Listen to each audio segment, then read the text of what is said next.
Replication एक super important cellular process है जो सेल साइकिल के एस फेज में होती है, जो न्यूक्लियस के अंदर यूकैरियोटिक सेल्स में होती है।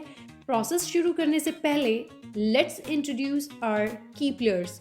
सबसे पहले nucleotides. Nucleotides nitrogenous base, sugar and phosphate group से बनते हैं। शुगर एंड फॉस्फेट ग्रुप इकट्ठे मिलकर के शुगर फॉस्फेट बैकबोन बनाते हैं। नाइट्रोजनस बेस 4 तरह के हैं: adenine, guanine, thymine and cytosine.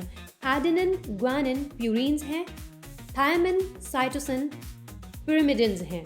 DNA replication की प्रोसेस कुछ एंजाइम्स के द्वारा होती है, जिसमें मेन है helicase, DNA polymerase, topoisomerase, gyrase and ligase.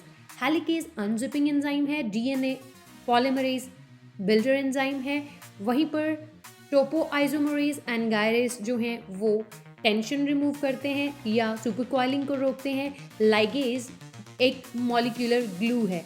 Here we are having our double standard DNA molecule जिसको हेलिकेज एंजाइम अनजिप कर रहा है और उसके जो कॉम्प्लीमेंट्री बेस पेयर्स हैं उनके हाइड्रोजन बॉन्ड्स को ब्रेक कर रहा है।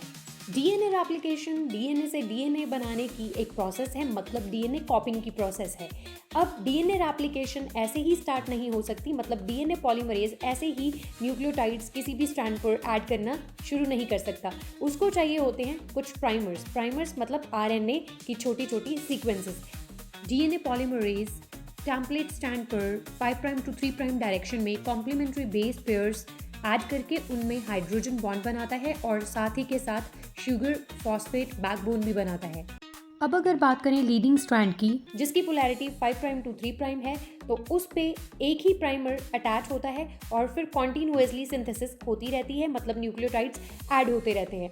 अब अगर बात करें लैगिंग स्ट्रैंड की, क्योंकि उसकी पोलैरिटी 3 प्राइम टू 5 प्राइम है, तो वहाँ पर डीएनए पॉलीमरेज काम नहीं कर सकता, क्योंकि वो 5 प्राइम टू 3 प्राइम डायरेक्शन में ही न्यूक्लियोटाइड्स ऐड करता है। तो वहाँ पर क्या होता है, काफ़ी सारे प्राइमर्स की ज़रूरत पड़ती है जो उसको डायरेक्ट करते हैं कि कहाँ से रेप्लिकेशन स्टार्ट करनी है। अब जब न्यूक्लियोटाइड्स ऐड होंगे डीएनए पॉलीमरेज की हेल्प से, तो वहाँ पर हमें कुछ गैप्स देखने को मिलेंगे और जिसकी वजह से ओकाज़ाकी फ्रेगमेंट्स फॉर्म हो जाएंगे। अब इस स्ट्रैंड के ऊपर क्योंकि प्रॉपरली कॉन्टिन्यूअस मैनर में रेप्लिकेशन नहीं हुई है, तो इस स्ट्रैंड को बोला जाता है लैगिंग स्ट्रैंड।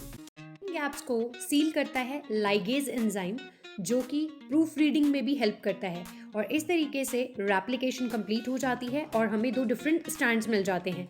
और इन 2 स्ट्रैंड्स में एक जो टेम्पलेट स्ट्रैंड होता है वो पेरेंटल स्ट्रैंड होता है और एक न्यूली सिंथेसाइज्ड होता है। अब क्योंकि एक पुराना स्ट्रैंड है तो इसलिए हम रेप्लिकेशन को सेमी कंजर्वेटिव रेप्लिकेशन बोलते हैं। So this is all about replication.